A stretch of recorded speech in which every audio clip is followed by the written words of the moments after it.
combines with corners, you'll start with the 1, drag over to the 2. If you have it so that your curve's going the wrong way, hold down your Alt option, rotate it around, then come down to your 3, bring it here, curve around to your 5, bring to your 6,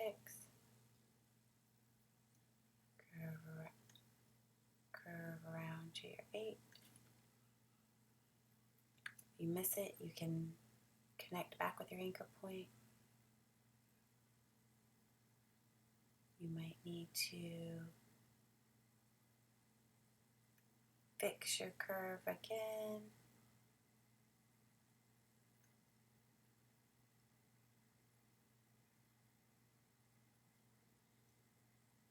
You can see Alt clicking to correct a curve.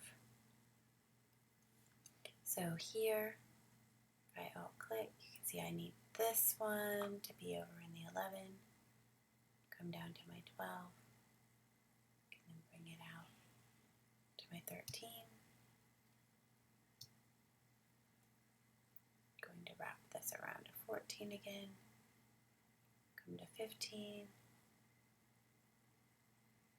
bring it out, and click on my selection tool to click off of it. Alright, so this bottom one combines curves with straight lines.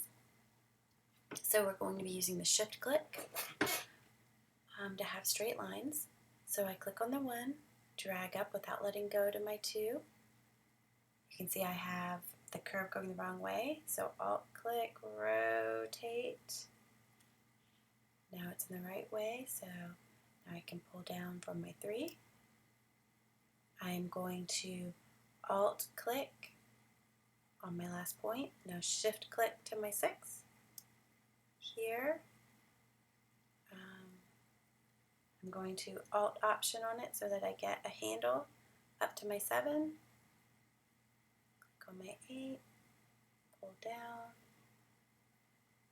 Alt option, shift click over, Alt option, pull up a handle, click, drag to get a curve. Okay, so that's how you'll do that one. We'll move to the last one on your page, the curves with corner points and tweaking handles. So this one is a little complex. It's your last one. You're going to click in the middle of your split 113. Hold down your Alt option so that you get a handle out to your 2. Next you'll, and you might have to again rotate your handle so that you get it the right way. So you can get on your 3. You can see you're going to pull down to where your 4, 5 is to follow that curve. So next,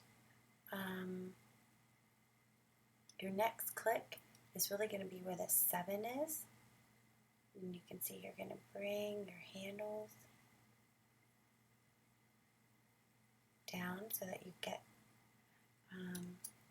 and so we did the 4, 5, then you're going to bring this handle down to the 6, then you can click into your 7, and you can see then if you pull to the 8, it will follow that curve perfectly.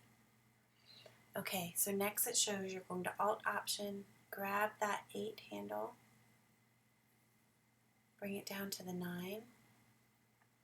That will allow you, you might have to come back and grab your anchor point to now click where your 10 is, and by dragging up to your 11,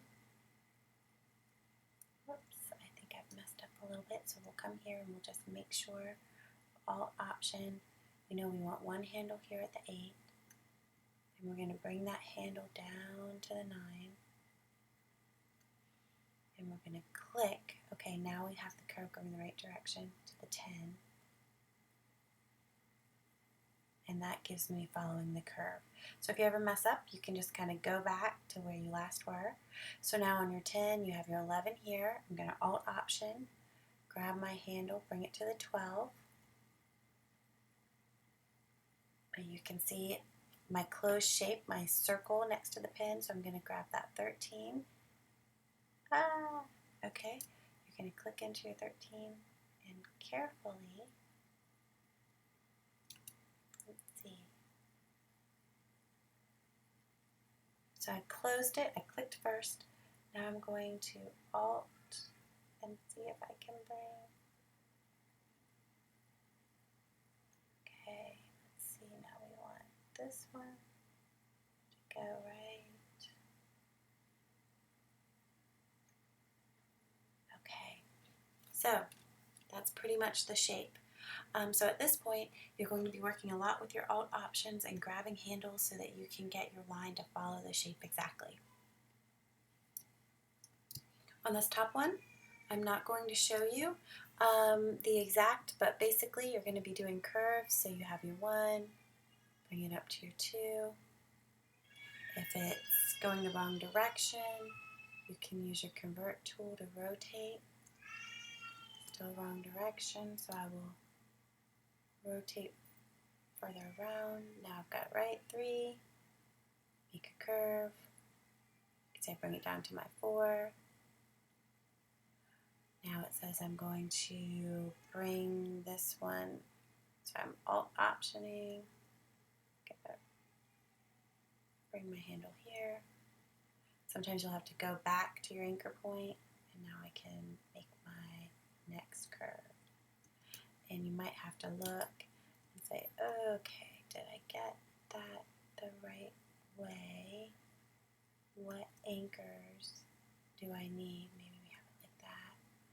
Now I can get my 6. All right, so good luck. These are the 8 exercises to help build your skills for the pen tool.